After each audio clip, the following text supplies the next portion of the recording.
ஒட்டுமொத்த இந்த இனத்தை காப்பாற்ற வேண்டிய பணியில் நீங்கள் இறங்கவிருக்கிறீர்கள். இன்று என்ன சொல்றானுங்க, ஒரு வெக்கங்கெட்ட கும்பல் வந்து உட்காந்துச்சு, முந்தானத்தை உட்காந்து நம் இன எதிரிகள், இந்த காலத்தை அண்ணா கூப்பிட்டாருன்னா ரத்தம் சிந்து சிறைக்கு வான்னு கூப்பிட்டாருன்னா எதிரிகளை எதிர்த்து கூப்பிட்டார். அப்ப அண்ணாக்கு எதிரிகள் தான் இருந்தாங்க, நமக்கு எதிரிகள் இருந்தாங்க.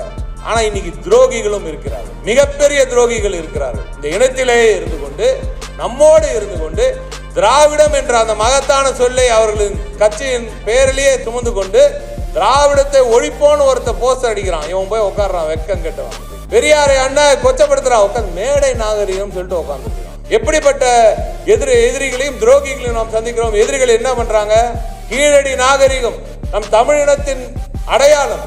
அது மட்டுமா, ஒவ்வொரு இடத்துல தமிழ்நாட்டு மேப்ல நீ கண்ணை முடிந்து ஒரு விரலை வச்சுன்னா அங்க ஒரு மிகப்பெரிய நாகரிகம், தமிழன் தொன்மைகள் அங்க கிடைக்கும்.